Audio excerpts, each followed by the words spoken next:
வானொலியில் நீங்கள் கேட்டு ரசித்த தென்கட்சி கோ சுவாமிநாதன் ஐயா அவர்களின் கதைகள். ஒரே ஒரு ஊரில் ஒரு ராஜா இருந்தாராம். அவர் நிறைய சம்பாதிக்கணும்னு திட்டம் போட்டார்.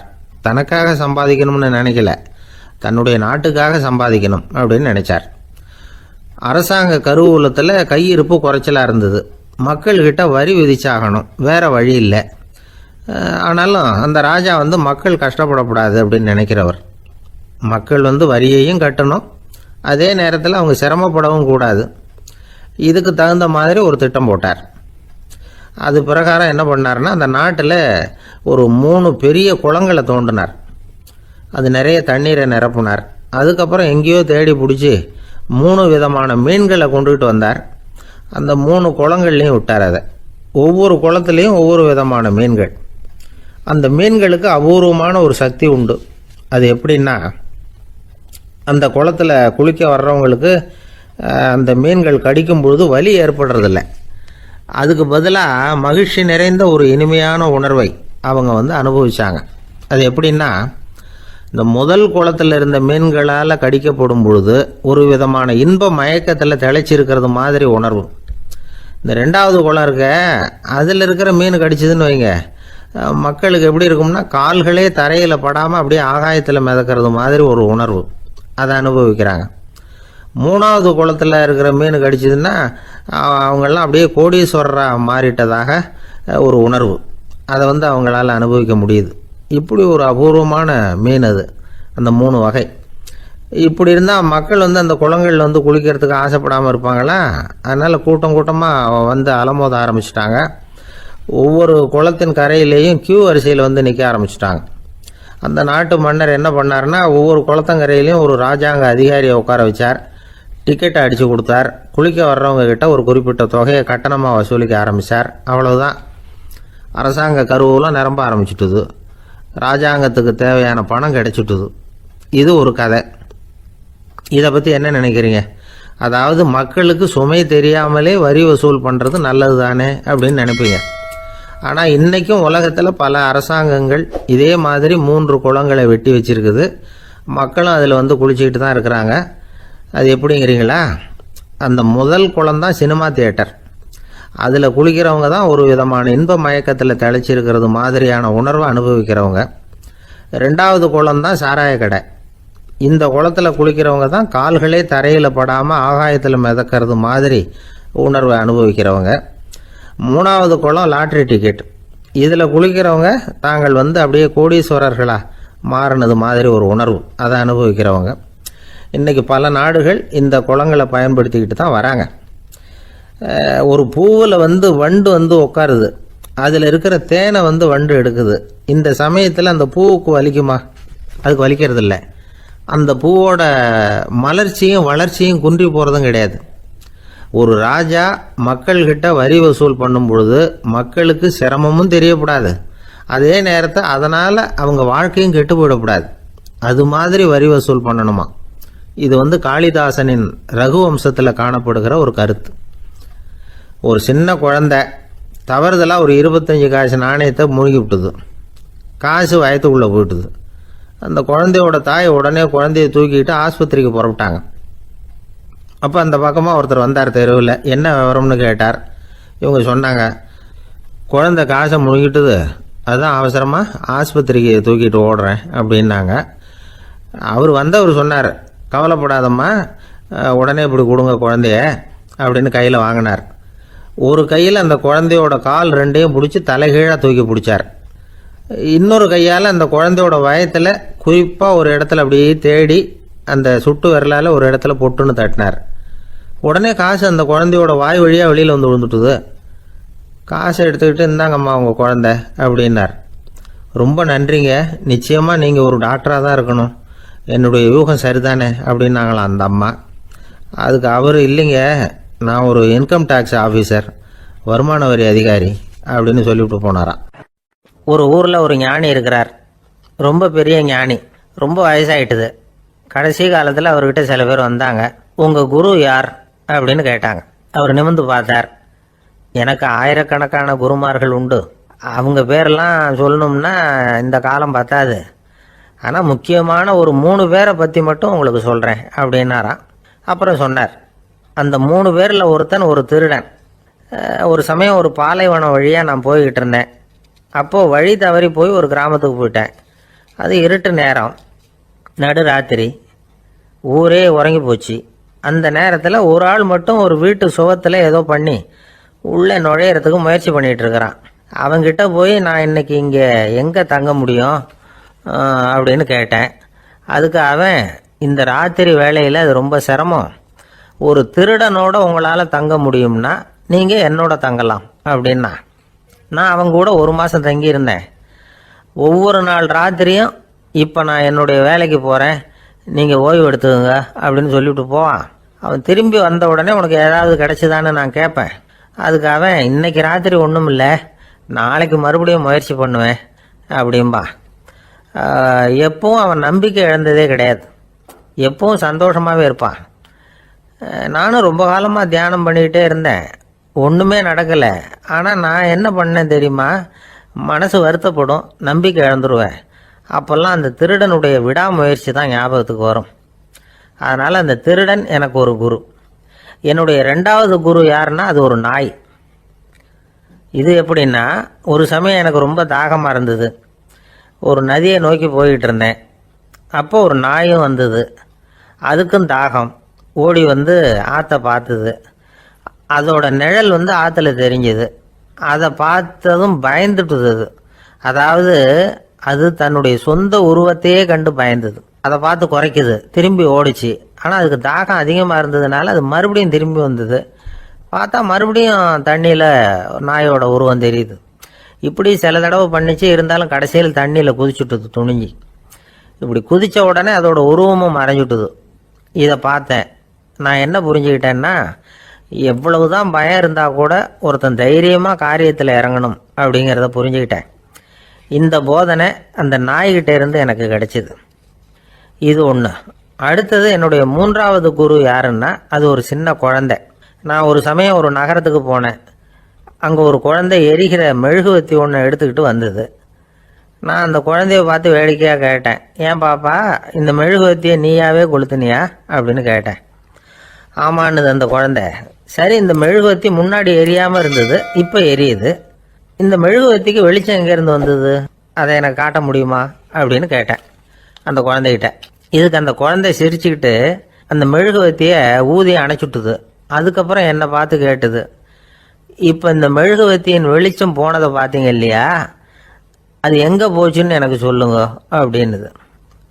அந்த குழந்தை இப்படி கேட்டதும் என்கிட்ட இருந்த ஆணவம் அழிஞ்சுட்டுது. நான் படித்ததெல்லாம் அந்த வினாடியில் சுக்கு நூறாக போயிட்டுது. என்னுடைய முட்டாள்தனத்தை நான் உணர்ந்தேன் அப்படின்னு இவ்வளவு அந்த ஞானி விவரமாக சொன்னாராம். அதனால் நாம் இன்னார்கிட்டே இருந்து தான் இதை கற்றுக்கணுங்கிறது இல்லை, யாருக்கிட்டே இருந்தும் எதையும் கற்றுக்கலாம். நம்மால் ஒருத்தன் ஒரு நாய் வளர்த்துக்கிட்டோம்னா அந்த நாய்க்கு வால் கிடையாது, யாரோ ஏற்கனவே வெட்டி எடுத்துட்டாங்க. இந்த நாய் தான் சார் எனக்கு குரு, அதுகிட்டே இருந்து கூட நான் பாடம் கற்றுக்கிட்டு இருக்கிறேன் அப்படின்னா. அப்படி என்ன கற்றுக்கிட்டேன் இந்த வால் இல்லாத நாய்கிட்டே இருந்து அப்படின்னு கேட்டோம். நாம் யாருக்கிட்டையும் வாலாட்டக்கூடாது அப்படிங்கிற பாடத்தை அதுகிட்டே இருந்து தான் நான் கற்றுக்கிட்டேன் அப்படின்னா. ஒரு வயசான அம்மா ஒரு நாள் ஃபோன் பண்ணாங்க, ஐயா நான் இந்த தகவல் நிகழ்ச்சியை தினமும் கேட்குறேன், உங்ககிட்ட ஒரு கேள்வி கேட்கணும் அப்படின்னாங்க. என்னங்க அப்படின்னோம்.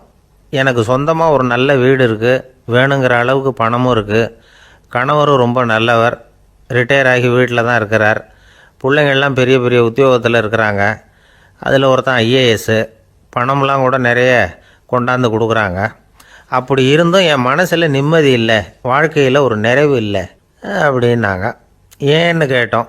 அதைத்தான் நான் உங்களை கேட்குறேன், ஏன் அப்படி அப்படின்னு திருப்பி கேட்குறாங்க. எங்களுக்கு ஒன்றும் புரியல, கொஞ்சம் நேரம் குழம்பி போயிட்டோம்.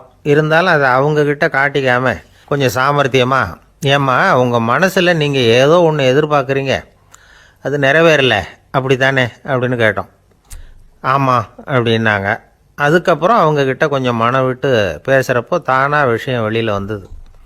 அதாவது அவங்க பிள்ளைங்க பெரிய பெரிய உத்தியோகத்தில் இருக்கிறதுனால அவசரமாக வந்து பார்த்துட்டு ஓடுறாங்களாம். ஆசையாக அம்மான்னு கூப்பிட்டுக்கிட்டு கிட்ட உட்காந்து கொஞ்சம் நேரமாவது என்கிட்ட பேசினா தானே என் மனசு கொஞ்சம் நிம்மதியாக இருக்கும்.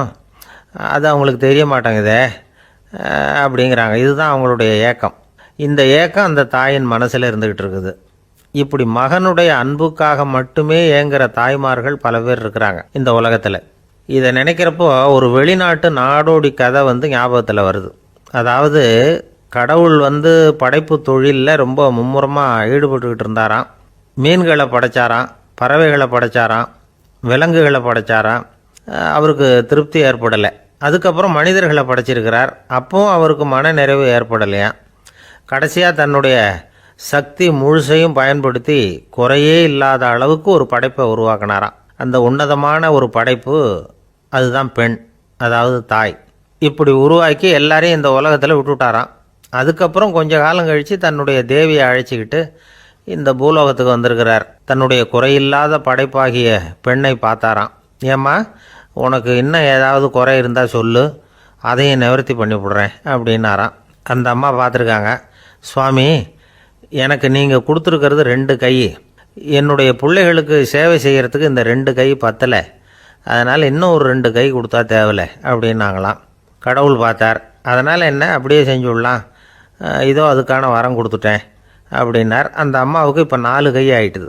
4 கையாலேயும் குழந்தைகளுக்கு சேவை செய்ய ஆரம்பிச்சிட்டாங்க. கடவுள் திருப்தியாக திரும்பி போனார். அதுக்கப்புறம் கொஞ்ச காலம் கழித்து மறுபடியும் திரும்பி வந்தார் தேவியோட. பெண்ணை பார்த்தார். இப்போ என்னம்மா, சந்தோஷந்தானே அப்படின்னாராம். அதுக்கு அந்த அம்மா, சந்தோஷந்தான், இருந்தாலும் இப்போ எனக்கு இருக்கிற 2 காலும் போதில்லை, இன்னும் ஒரு 2 கால் இருந்தால் தேவையில்லை, நிறைய ஓடி ஆடி பிள்ளைகளுக்காக வேலை செய்ய வேண்டியிருக்குது அப்படின்னாங்களாம். சரின்னு சொல்லி 4 கால் இருக்கிறது மாதிரி செஞ்சுட்டு போயிட்டார் கடவுள். மறுபடியும் கொஞ்ச நாள் கழித்து தேவி சொன்னாங்க கடவுள்கிட்ட, நீங்கள் என்ன தான் முயற்சி பண்ணினாலும் முழுமையான ஒரு படைப்பை உங்களால் உருவாக்க முடியாது, அப்படி தான் நான் நினைக்கிறேன் அப்படின்னாங்களாம். அப்படியா சொல்கிறேன், வா அந்த பொண்ணை பார்த்துட்டு வருவோம் அப்படின்னு புறப்பட்டு இங்கே வந்தாங்களாம். இங்கே பார்த்தா 4 கால் 4 கையோடு அந்த பொண்ணு ஒரு செவுத்தில் சாஞ்சி உட்காந்து அழுதுகிட்டு இருக்குது. இப்போ தேவி அந்த பொண்ணை சுட்டி காட்டி கடவுள்கிட்ட கேட்டாங்களாம், ஏங்க, நீங்கள் அந்த பொண்ணுக்கு கையை கொடுத்தீங்க, காலை கொடுத்தீங்க, சரி, அந்த கண்ணீரையும் எதுக்காக கொடுத்தீங்க அப்படின்னு கேட்டாங்களாம். அதுக்கு கடவுள் சொன்னாராம், கையை கொடுத்தது நான் தான், காலை கொடுத்தது நான் தான், ஆனால் அந்த கண்ணீரை கொடுத்தது நான் இல்லை, அதை கொடுத்தது அந்த அம்மாவோட பிள்ளைங்க அப்படின்னாராம். இன்றைக்கி அப்படித்தான் பல பிள்ளைங்க அவங்க அம்மாவுக்கு கண்ணீரை தான் கொடுத்துக்கிட்டு இருக்கிறாங்க. அம்மாவை மதிக்கிற பிள்ளைங்க தான் இன்றைக்கி நல்லபடியாக இருக்கிறாங்கங்கிறது அவங்களுக்கு தெரியறதில்ல. இந்த காலத்து பிள்ளையாண்டான் ஒருத்தன் அவங்க அம்மாக்கிட்டேயும் நல்ல பிள்ளையாக நடந்துக்குவான், மனைவிக்கிட்டேயும் நல்ல கணவனாக நடந்துக்குவான், ரொம்ப சாமர்த்தியம். ஒரு நாள் அவங்ககிட்ட கேட்டாங்க, ஏன்பா உங்கள் அம்மாவும் உன் மனைவியும் சண்டை போட்டுக்கிட்டா நீ எந்த பக்கம் அப்படின்னாங்களாம். வீட்டுக்கு வெளிப்பக்கம் அப்படின்னானான் அவன். நம்பிக்கை இல்லைன்னா இந்த உலகத்தில் நாம் நடமாடவே முடியாது. அவநம்பிக்கையோடு இருந்துக்கிட்டு இருந்தால் என்றைக்கும் அவஸ்தை தான். நாம் நம்புறது நடக்குதோ இல்லையோ அது வேறு விஷயம். ஆனால் எதையும் நம்பி தான் நாம் அடி வைக்க வேண்டியிருக்கு. வேறு ஒன்றும் வேணாம், ஒரு லாட்ரி சீட்டு வாங்குகிறோம், அது எங்கே நமக்கு விழப்போகுது அப்படிங்கிற அவநம்பிக்கையோடவா வாங்குகிறோம். பரிசு நமக்கு தான் அப்படிங்கிற நம்பிக்கை உள்ளூர இருக்கிறதுனால தான் அதை வாங்குகிறோம். இருந்தாலும் முடிவு வேறு மாதிரி ஆகிடுது. அதுக்காக மனசு சோர்ந்து போகிறதில்ல, அடுத்த மாதமும் சீட்டு வாங்குகிறோம். இந்த நம்பிக்கை தான் மனித வாழ்க்கைக்கு ஆதாரம். ஒரு கடையில் போய் டீ சாப்பிட்றீங்க, அந்த டீ நல்ல டீ தானா, அதில் விஷம் கலந்துருக்குமா அப்படிங்கிற சந்தேகம் வந்துட்டுதுன்னு வச்சுங்க. அதுக்கப்புறம் அதை எப்படி நீங்கள் சாப்பிட முடியும்? நம்பி தான் சாப்பிட்ணும். ரயில் ஒழுங்காக போய் சேருங்கிற நம்பிக்கை இருக்கிறதுனால தான் அதில் ஏறி உட்காடுறோம். லெட்டர் ஒழுங்காக போய் சேருங்கிற நம்பிக்கை இருக்கிறதுனால தான் பெட்டியில் போடுறோம். சரி, நம்ம கதையெல்லாம் நம்மளோட இருக்கட்டும். மனித நம்பிக்கை எந்த அளவுக்கு உறுதியாகவும் அறிவுபூர்வமாகவும் இருக்கணுங்கிறதுக்கு அலெக்சாண்டர் வாழ்க்கையில் நடந்த ஒரு சம்பவத்தை உதாரணமாக சொல்லலாம்.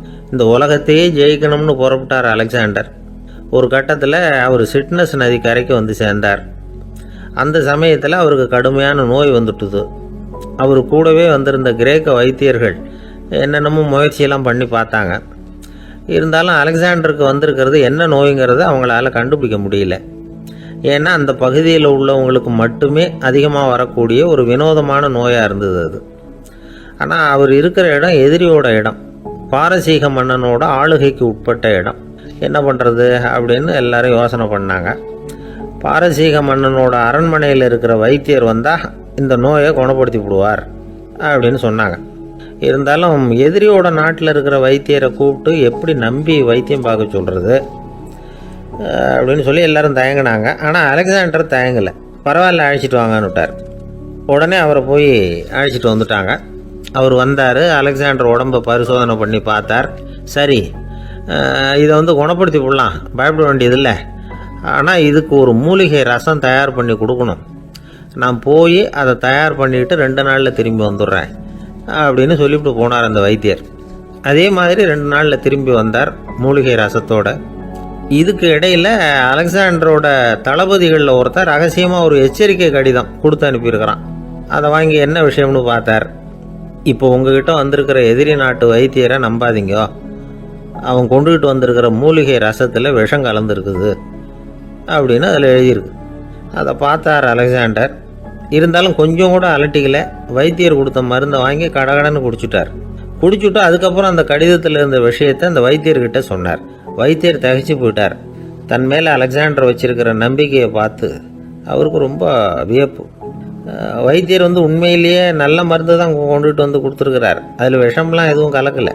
அதுக்கப்புறம் அலெக்சாண்டர் அந்த வைத்தியரை பார்த்து சொன்னாராம், நம்பிக்கைங்கிற அச்சாணியை ஆதாரமாக வச்சுக்கிட்டு தான் இந்த உலகம் சுற்றிக்கிட்டு இருக்குது. எனக்கு எதிரியாக இருந்தாலும் பாரசீக மன்னர் ரொம்ப பெரியவர். அப்பேற்பட்ட மன்னருடைய அரண்மனை வைத்தியர் தொழில் நேர்மை இல்லாதவராக இருக்க மாட்டார். அப்படி இருந்தால் அவரை அரண்மனை வைத்தியராக வச்சிருக்கவே மாட்டாங்க அப்படின்னு நம்பினேன். என்னுடைய நம்பிக்கை வீண் போகலை அப்படின்னாராம். இதுதான் மானுட நம்பிக்கைங்கிறது. இந்த காலத்துலேயும் இது மாதிரி இந்த மானுட நம்பிக்கையை ரொம்பவும் சாமர்த்தியமாக கையாளுகிற கெட்டிக்காரங்க சில பேர் இருக்கிறாங்க. இந்த காலத்து குரு, அவருக்கு ஒரு சிஷ்யன். குரு முன்னாடி அந்த சிஷ்யன் ரொம்ப பணிவாக நின்று, குருவே, உங்கள் கையால் விஷத்தை கொடுத்தாலும் அதை வாங்கி மடமடன்னு குடிச்சிருவேன் அப்படின்னா. உன்னுடைய குரு பக்தியை மெச்சினேன் அப்படின்னார் குரு. அதுக்கு அந்த சிஷ்யன், அப்படி இல்லை குருவே, உங்ககிட்ட சிஷ்யனாக இருக்கிறத விட உங்கள் கையால் விஷத்தை வாங்கி குடிச்சு விடுறது ரொம்ப நல்லது, அதனால தான் அப்படி சொன்னேன் அப்படின்னா. அந்த காலத்தில் அண்ணாமலை ரெட்டியார்னு ஒருத்தர் இருந்தார். அவர் வெங்கனூர் அப்படிங்கிற கிராமத்தில் இருந்தார். அங்கேருந்து விருத்தாசலம் கோவிலுக்கு தவறாமல் போயிட்டு வந்துக்கிட்டு இருந்தார். இடையில் வெள்ளாறு, அதில் ஒரு சமயம் வெள்ளம் வந்துட்டுது. இவரால் போக முடியல. அதோட விளைவு வெங்கனூர்லேயே ஒரு கோவில் கட்டணும் அப்படின்னு முடிவு பண்ணார், சிவாலயம். அந்த சமயத்தில் வடநாட்டில் பஞ்சம். அதனால் அங்கிருந்த பல சிற்பிகள் தென்னாட்டை நோக்கி வர ஆரம்பித்தாங்க. அவங்க வெங்கனூர் வழியாக வர்றது தெரிஞ்சதும் இவர் போய் பார்த்தார். இங்கே ஒரு கோவில் கட்டணும், அதுக்கு நீங்கள் உதவணும்னார். பஞ்ச காலத்தில் இப்படி ஒரு வாய்ப்பு கிடைச்சதில் அவங்களுக்கும் ரொம்ப மகிழ்ச்சி. உற்சாகத்தோடு ஒத்துக்கிட்டாங்க. ஆலய திருப்பணி ஆரம்பமாச்சு. அவங்களுக்கு வேண்டிய எல்லா வசதிகளையும் இவர் செஞ்சு கொடுத்தார். அவங்களுக்கு எந்த குறையும் இல்லாமல் பார்த்துக்கிட்டார். அது மட்டும் இல்லை, ஒவ்வொரு நாளும் அங்கே வருவார். உங்களுக்கு என்ன வேணும், எது வேணும்னு கேட்பார். ஏதாவது குறை இருந்தால் சொல்லுவாங்க, உடனே தீர்த்து வைப்பார். இவரும் கேட்பார், எந்த குறையாக இருந்தாலும் என்கிட்ட சொல்லுங்க அப்படின்னு சொல்லுவார். அதை தவிர இவராகவே கவனிச்சும் அவங்களுக்கு என்னென்ன தேவைங்கிறத கண்டுபிடிச்சி அதையெல்லாம் கொடுத்துக்கிட்டு இருப்பார். என்ன தேவைன்னாலும் அதை நிறைவேற்றி வச்சுருவார். அந்த சிற்பிகளின் தலைவன் ஒருத்தன், அந்த ஆளுக்கு வெத்தலை பாக்கு போடுறது பழக்கம். இதை தெரிஞ்சுக்கிட்டு அதுக்காகவே ஒரு ஆளை ஏற்பாடு பண்ணார். வேணுங்கிறப்போலாம் நீ வெத்தலை சிவல் மடித்து கொடுக்க வேண்டியது உன் வேலை அப்படின்னு ஒருத்தனை ஏற்பாடு பண்ணிட்டார். இப்படியெல்லாம் செஞ்சதும் அவங்களுக்கும் ரொம்ப உற்சாகம். ரொம்ப பொறுப்பாக சிற்ப வேலைகளை செஞ்சுக்கிட்டு இருக்கிறாங்க. ஒரு நாள் என்னாச்சு தெரியுமா, அந்த சிற்பிகளின் தலைவன் ரொம்ப நுணுக்கமாக ஒரு வேலையை செஞ்சுக்கிட்டு இருக்கிறான். சாரம் போட்டு அது மேலே படுத்துக்கிட்டு அண்ணாந்து பார்த்து உச்சியில் நுணுக்கமான சிற்பங்களை உருவாக்கிக்கிட்டு இருக்கான். சிற்பியின் கவனம் செதறப்படாதுங்கிறதுனால இவர் மெதுவாக சத்தம் போடாமல் கிட்ட போய் நின்று அதை கவனிச்சுக்கிட்டு இருக்கிறார். அந்த சிற்பி வழக்கம் போல் வெத்தலை பாக்குக்காக இடது கையை கீழே நீட்டினான். அந்த சமயம் பார்த்து அவருக்கு தாம்பூலம் கொடுக்குறவன் அங்கே இல்லை, எங்கேயோ போயிருக்கிறான். அண்ணாமலை ரெட்டியார் என்ன பண்ணார் தெரியுமா, தனக்காக கொடுக்கப்பட்ட தாம்பூலத்தை வாங்கி சிற்பியின் கையில் கொடுக்குறார். அவன் வாங்கி போட்டுக்கிட்டான். இது என்ன இன்னைக்கு வெத்தலை சீவல் வேறு மாதிரி இருக்குது, வாசனை தாம்பூலமாக இருக்குது அப்படின்னு யோசனை பண்ணிவிட்டு கீழே திரும்பி பார்க்குறார். பார்த்தா ரெட்டியார் மறுபடியும் சிற்பி கை நீட்டும் பொழுது கொடுக்கறதுக்காக தாம்பூலத்தை மடித்து வாங்கி வச்சுக்கிட்டு தயாராக நிற்கிறார்.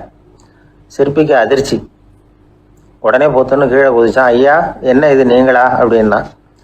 இவர் சொன்னார், நான் ஒன்றும் தப்பு பண்ணலையே, உன்னுடைய கை புண்ணியம் செஞ்ச கை, கோயில் கட்டுற கை, அந்த கைக்கு தாம்பூலம் கொடுக்கறதுல என்ன தப்பு அப்படின்னாராம்.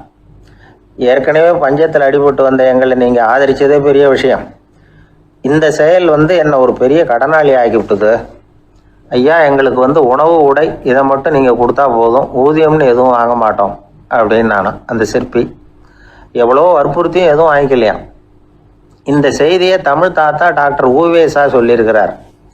அந்த காலத்தில் எப்படிப்பட்டவங்கெல்லாம் வாழ்ந்துருக்கிறாங்க பாருங்கள். இந்த காலத்தில் ஒருத்தர் கோவில் கட்டினார், வேலை செய்கிற எல்லாருக்கும் சாப்பாடு போடுவார், சிற்ப வேலை செஞ்சுட்டு சாப்பிட வர்ற ஒவ்வொருத்தர் கையையும் அன்பாக பிடிச்சி முத்தம் கொடுத்து உள்ளே அனுப்புவார். அந்த கைகளுக்கு நீங்கள் கொடுக்குற மரியாதையா அது அப்படின்னு கேட்டாங்க.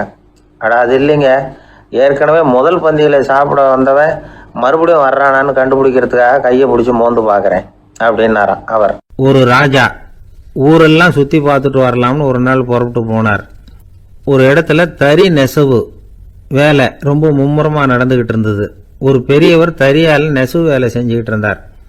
பக்கத்தில் ஒரு அழகான பொண்ணு உட்காந்து நூலை சுற்றிக்கிட்டு இருக்குது. ராஜா அந்த பெரியவரை பார்த்து யார் இந்த பொண்ணுன்னு விசாரித்தார். ராஜா அப்படி கேட்டதும் அவருக்கு ரொம்ப பெருமையாக போயிட்டுது. ஏன்னா உட்காந்துருந்தது அவரோட மகள். அரசே, இது என்னுடைய மகள், இவ வேகமாக நூல் திரிக்கக்கூடியவள், வைக்கோலை எடுத்து இவ திரிச்சா கூட அது எல்லாம் பவுனிழையாக வெளியில் வரும் அப்படின்னு ஒரு ராசி இவளுக்கு அப்படின்னு ரொம்ப பெருமையாக ராஜா கிட்ட சொன்னார். ராஜா இதை கேட்டதும் அசந்துட்டார். அப்படியா, இவ்வளவு அழகும் சாமர்த்தியமும் உள்ள இந்த பொண்ணு என்னோட வரட்டுமே, இவளை என் மருமகளை ஆக்கிக்கிறேன் அப்படின்னார் ராஜா. அந்த பெரியவருக்கு ஒன்றும் புரியல. ஏதோ கொஞ்சம் பெருமையாக சொல்ல போக அது இப்படி ஆயிட்டுதே அப்படின்னு கவலைப்பட்டார்.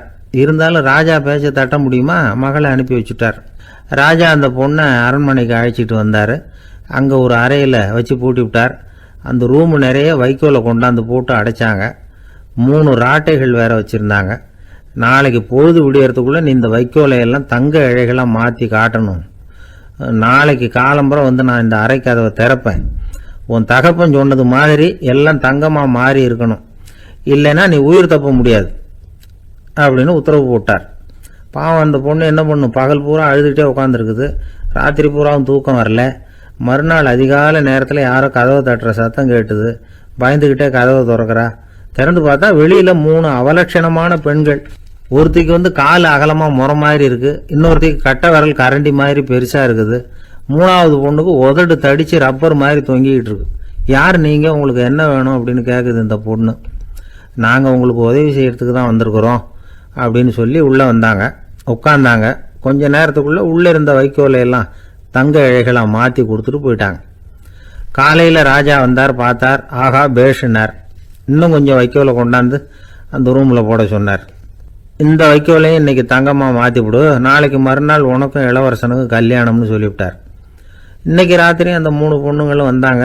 வைக்கோலை பொண்ணு இழைகளாக மாற்றினாங்க, புறப்பட்டாங்க. இந்த பொண்ணு அவங்க காலில் விழுந்து வணங்கினா. என் உசுரை காப்பாற்றினீங்க, உங்களுக்கு நான் என்ன கைமாறு செய்ய போகிறேன் அப்படின்னா. பயப்படாத, நீ விரும்பினா எங்களுக்கு ஒரு உதவி செய்யலாம். உன்னுடைய கல்யாணத்துக்கு நாங்கள் 3 பேரும் வரோம். நீ எங்களை வரவேற்று ராஜாக்கிட்டையும் இளவரசர்கிட்டையும் நாங்கள் உன்னோட பெரியப்பா பொண்ணுங்கன்னு சொல்லி அறிமுகப்படுத்தி வை, நாங்கள் விருந்து சாப்பிட்டுட்டு போயிடுறோம் அப்படின்னாங்க. ரொம்பவும் சந்தோஷமாக சரின்னு ஒத்துக்கிட்டா. கல்யாண நாள் வந்தது. கல்யாணம் ரொம்ப கோலாகலமாக நடந்துக்கிட்டு இருக்கு. எல்லா தேசத்து ராஜா ராணிகளும் வந்துக்கிட்டு இருக்கிறாங்க. அந்த 3 அவலட்சணமான பொண்ணுங்களும் சேர்ந்தாங்க. யார் இவங்கன்னு கேட்டார் ராஜா. என் பெரியப்பா பொண்ணுங்க அப்படின்னா அந்த பொண்ணு. காலும் உதடும் கட்டை விரலும் ஏன் இப்படி உங்களுக்கு அவலட்சணம் ஆயிட்டுது அப்படின்னு கேட்டார். அதுக்கு அந்த பொண்ணுங்க பதில் சொன்னாங்க. என்ன செய்யறது, ஓயாமல் வைக்கோலை 100 ஒருத்தியோட கட்டை விரல் அப்படி கரண்டி மாதிரி ஆயிட்டுது, நாக்கில் தொட்டு தொட்டு திரிச்சதுனால ஒருத்தியோட உதடு அப்படி ஆயிட்டுது, காலால் கட்டையை அழுத்தி அழுத்தி தறி போட்டதுனால இன்னொருத்தையோட கால் அப்படி ஆயிட்டுது. உங்கள் மருமகளாக வந்திருக்கிற இந்த பொண்ணு அந்த 3ஐயுமே செய்ய தெரிஞ்சவ தான். என்ன ஆக போதும் இன்னும் கொஞ்ச நாளில் அப்படின்னாங்க. அவ்வளவுதான். ராஜா பயந்துட்டார். அம்மா, இன்னையிலேருந்து நீ இளவரசனின் மனைவி, நீ எப்பவும் அழகாக இருக்கணும், அதனால் நீ இனிமேல் வைக்கோலை திரிக்கவே கூடாது அப்படின்னு உத்தரவு போட்டார். அவளை இக்கட்டான சூழ்நிலையிலிருந்து காப்பாற்றின அந்த 3 பொண்ணுங்களும் சந்தோஷமாக திரும்பி போயிட்டாங்களாம். சுவாமி சின்மயானந்தர் இந்த கதையை சொல்லியிருக்கிறார். தன்னலம் மறந்து சுயலாபத்தை தியாகம் செய்கிறது வைக்கோல்ல இருந்து தங்க இழையை நூக்கிறது மாதிரி அப்படிங்கிறார் அவர். அது இருக்கட்டும், இப்போ நம்ம கதைக்கு வருவோம். ஒரு ராஜா தன்னோட மகனுக்கு சுயவரம் நடத்தினார். எல்லா தேசத்திலிருந்தும் ராஜகுமாரர்கள் வந்திருந்தாங்க. ராஜகுமாரியை கல்யாணம் பண்ணிக்கலாம்ங்கிற ஆசையில் சுயம்பர மண்டபத்திலேருந்து எல்லா ராஜகுமாரர்களும் அலறி அடிச்சுக்கிட்டு வெளியில் ஓடி வந்துக்கிட்டு இருக்கிறாங்களாம். ஏன் இப்படி எல்லாரும் மிரண்டு போய் ஓடி வர்றாங்கன்னு கேட்டார் ஒருத்தர். அதுக்கு இன்னொருத்தர் விவரம் சொன்னார். ராஜகுமாரியை இன்னைக்கு தான் அவங்க நேரில் பார்த்தாங்களாம், அதுதான் அப்படி ஓடி வந்துக்கிட்டு இருக்கிறாங்க அப்படின்னார். பொங்கல் திருநாள். பொங்கல் திருநாள்னா இது ஏதோ அறுவடை திருநாள் அப்படின்னு சொல்லுவோம். அதாவது வருஷம் பூரா நாம் பாடுபட்டு அதனுடைய பலனை அனுபவிக்கிற நாள் அப்படிங்கிறது நாம் சொல்லிகிட்டு இருக்கிறது. இது முக்கியமாக இது ஒரு நன்றி அறிவிப்பு நாள் அப்படின்னு சொல்லுவாங்க. இன்றைக்கி நிறைய நன்றி அறிவிப்பு கூட்டம்லாம் நடந்துக்கிட்டு இருக்குல்ல, அது மாதிரி விவசாயிகள் நடத்துகிற ஒரு நன்றி அறிவிப்பு விழா இது. யாருக்கு நன்றி சொல்கிறாங்கன்னா ஆதவனுக்கு. அதாவது சூரியன் இல்லைன்னா விவசாயம் இல்லை. அதனால் ஆதவனுக்கு நன்றி செலுத்துகிற நாளாக இந்த பொங்கல் திருநாளை நாம் கொண்டாடுறோம். அதாவது இந்த பொங்கலில் விவசாயிகள்கிட்ட இருந்து நிறைய பண்புகளை நாம் தெரிஞ்சுக்க வேண்டிய நாள் இது. விவசாயிகள் அவங்க விவசாயம் முன்னேறி இருக்கிற அளவுக்கு விவசாயிகளுடைய வாழ்க்கை தரம் முன்னேறலை. அந்த அளவுக்கு அவர்கள் நாட்டுக்காக உழைச்சிக்கிட்டு இருக்கிறாங்க. அந்த காலத்திலே அதை பற்றி ஒரு கதை சொல்கிறது உண்டு. ஒரு வயசான ஆள் நிலத்தில் ஏறு உழுதுகிட்டு இருந்தாராம். கிழிஞ்சு போன ஒரு சின்ன துண்டை தான் இடுப்பில் கட்டியிருந்தாராம். தலையில் ஒரு கந்தலை சுற்றி இருந்தார். உடம்பு பூரா சேரு, ரொம்ப ஏழை. ஏறு ஓட்டிகிட்டு இருக்கிறவர் வேறு எப்படி இருப்பார்? இருந்தாலும் அந்த ஆள் ரொம்ப ஜாலியாக பாட்டு பாடிக்கிட்டே ஏறு உழுதுகிட்டு இருந்தாராம். உடம்புல தான் அவர் ஏழையை தவிர மனசில் ஒரு ஏழையாக தெரியல. அந்த சமயத்தில் அந்த நாட்டு ராஜா அந்த பக்கமாக குதிரை மேலே வந்தாராம். வேட்டைக்கு போயிட்டு பரிவாரங்களோடு திரும்பி வந்துக்கிட்டு இருக்கிறார். ரொம்ப செல்வ செழிப்பில் இருக்கிற ராஜா அவர் இந்த வயசான விவசாயியை பார்த்துருக்கார். இந்த ஆள் ரொம்பவும் ஏழைங்கிறது அவர் பார்த்தாவே பளிச்சுன்னு தெரியுது. கட்டிக்கிறதுக்கு நல்ல துணி இல்லை, உடம்போ இழைச்சி போயிருக்குது, வயிறு முதுகில் போய் ஒட்டிக்கிட்டு இருக்கு, கண்ணு குழி விழுந்து போயிருக்குது. ஆனாலும் முகத்தை பார்த்தா சந்தோஷமாக இருக்கிற மாதிரி இருக்குது. இவ்வளோ உற்சாகமாக பாடிக்கிட்டு இருக்கிறாரே அப்படின்னு ஆச்சரியமாக நினச்சி பார்த்தார் அந்த ராஜா. சரி, அவர்கிட்ட கொஞ்சம் பேச்சு கொடுத்து பார்க்கலாம் அப்படின்னு முடிவு பண்ணார். ஐயா பெரியவரே, இப்படி கொஞ்சம் வர முடியுமான்னாராம். பொழுது போகிறதுக்குள்ளே நான் இந்த வயல் பூரா உழவு ஓட்டி ஆகணும், அதனால் பேசுகிறதுக்கு நேரம் இல்லை அப்படின்னாராம் அந்த பெரியவர். என்ன அவ்வளவு அவசரமாக? மீதி இருந்தால் நாளைக்கு உழுதக்கூடாதா? அது சரி, உனக்கு எத்தனை ஏக்கர் நிலம் இருக்குது அப்படின்னு விசாரிச்சிருக்கார் ராஜா. எனக்குன்னு சொந்தமாக உள்ளங்கை அளவு கூட நிலம் கிடையாது. இது எங்கள் முதலாளியோட நிலம். இதை பூராவும் உழுது முடித்தாதான் அவர் கூலி கொடுப்பார். நான் கூலிக்கு உழுதுகிட்டு இருக்கிறேன். உங்ககிட்ட பேசிக்கிட்டு இருந்தால் அவருக்கு துரோகம் பண்ணது மாதிரி ஆகிடும் அப்படின்னாராம். ராஜா குதிரையை விட்டு கீழே இறங்கினார். வரப்பில் நடந்து அந்த பெரியவர்கிட்டே போனாராம். சரி, ஒரு நாள் பூரா உழுதா உனக்கு எவ்வளவு கூலின்னு கேட்டிருக்கார். 8 அணா கூலி கிடைக்கும்னாராம் அவர். இது ரொம்ப காலத்துக்கு முன்னாடி நடந்த ஒரு சம்பவங்கிறதுனால அப்போ 8 அணா கூலிங்கிறது ரொம்ப பெருசு. இருந்தாலும் அதுவும் அந்த ராஜாவுக்கு பெரிய கூலியாக தெரியல. இவ்வளவு தானா, இதை வச்சுக்கிட்டு நீ எப்படி காலம் தள்ளுற அப்படின்னாராம். ஒன்றும் கவலை இல்லை அப்படின்னாராம் அவர். ராஜாவுக்கு ரொம்ப ஆச்சரியமாக போச்சு. 8 அணா கூலி வாங்குகிற இந்த ஆள் கவலை இல்லாமல் இருக்கிறார், ஏராளமான வசதியோடு இருக்கிறன்னா கவலை இல்லாமல் வாழ முடியலையே அப்படின்னு நினச்சி பார்த்துருக்கார். அது சரி, 8 அணாவில் எப்படி குடும்பம் நடத்துகிற அப்படின்னு கேட்டாராம். எனக்கு கிடைக்கிற 8 அணாவில் 2 அணா குடும்பத்துக்கு செலவழிக்கிறேன், 2 அணா பழைய கடனுக்கு கொடுக்குறேன், 2 அணா தர்மம் செய்கிறேன், 2 அணா வட்டிக்கு கொடுக்குறேன், ஒரு குறையும் இல்லைன்னாராம். ராஜாவுக்கு ஒன்றும் புரியல. எனக்கு ஒன்றும் புரியலேன்னு இருக்கார். ஐயா, எனக்கும் என் மனைவிக்கும் 2 அணா செலவாகுது. வயசான அம்மா அப்பா இருக்கிறாங்க, சின்ன வயசில் என்னை காப்பாற்றினவங்க அவங்க. அந்த கடனுக்கு 2 அணா செலவாகுது, அது பழைய கடன். என் தங்கச்சி ஒருத்தி ஆதரவு இல்லாத நிலைமையில் தன்னுடைய மகனோட என் வீட்டில் இருக்கிறா. அவளுக்கும் அவள் மகனுக்கும் 2 அணா செலவு பண்ணுறேன், அது தர்மம். எனக்கு 2 பிள்ளைங்க இருக்கிறாங்க, அவங்களுக்கு 2 அணா செலவு பண்ணுறேன், அது வட்டிக்கு கொடுக்கறது மாதிரி. பிற்காலத்தில் அவங்க எங்களை காப்பாற்றுவாங்க. அந்த வகையில் நான் திருப்தியோடு வாழ்ந்துக்கிட்டு இருக்கிறேன் அப்படின்னாராம். ராஜாவுக்கு அர்த்தம் புரிய ஆரம்பிச்சுதான். அந்த பெரிய நிலத்தை விலை கொடுத்து வாங்கி அந்த பெரியவருக்கே தானமாக கொடுத்துட்டாராம். இப்போ உழுதவருக்கே நிலம் சொந்தமாயிட்டுது. அன்னையிலேருந்து அரசனுக்கும் ஆறுதல் கிடைச்சிதான். இப்படி ஒரு கதை சொல்லுவாங்க. 8 அணா வருமானத்தை வச்சுக்கிட்டு எப்படி காலத்தை தள்ளுறதுன்னு சொல்கிறதுக்காக இந்த கதையை சொல்கிறதாக யாரும் தப்பாக நினச்சிக்க கூடாது. கிடைக்கிறத எப்படி பங்கு போடுறார் எப்படி திருப்தியாக வாழறார் அப்படிங்கிறது தான் முக்கியம். அது மாதிரி இன்றைக்கு இந்த பொங்கல் திருநாளில் உழவர்கள் மனசு மகிழ்ச்சியாக இருந்ததுன்னா அது எல்லாரும் மகிழ்ச்சியாக இருக்கிறது மாதிரி அர்த்தம். அதனால் அவர்கள்ட்டேருந்து நாம் பாடம் கற்றுக்கணும். சில உழவர்கள் தங்கள் நிலத்தில் விளையிறத தாங்கள் சாப்பிட மாட்டாங்க. அடுத்தவங்கள்ட்ட விற்றுட்டு சந்தையில் போய் வேறு அரிசி வாங்கிட்டு வந்து தான் இவங்க சாப்பிடுவாங்க. அப்படிப்பட்ட விவசாயிகள்லாம் இது உண்டு. பங்கிடுகிற பண்பை உழவர்கள்ட்டேருந்து கற்றுக்கொள்ளுங்கள் அப்படிம்பாங்க. ஒரு ஆள் நிம்மதியாக மகிழ்ச்சியாக இருந்தானா, உங்கள் நிம்மதிக்கும் மகிழ்ச்சிக்கும் என்ன காரணம்னு கேட்டிருக்கார் இன்னொருத்தர். என்கிட்ட இருந்தது பூராவையும் என் பிள்ளைங்களுக்கு சமமாக பங்கு போட்டு கொடுத்துட்டேன், எனக்குன்னு எதுவுமே வச்சுக்கல, அதுதான் நிம்மதிக்கு காரணம்ன்றிருக்கான். உங்ககிட்ட இருந்தது எவ்வளவு இருந்தது அப்படின்னு கேட்டிருக்காரு அவர். மொத்தமாக ஒரு 50,000 ரூபா இருக்கும் அப்படின்னு இருக்கான். அவ்வளவும் பணமாகவே இருந்ததா அப்படின்னு கேட்டிருக்காங்க அவங்க. இல்லைங்க, அவ்வளவும் கடன், அதை தான் பிரித்து கொடுத்துருக்கேன் பிள்ளைங்கக்கிட்ட அப்படின்னு அவன்.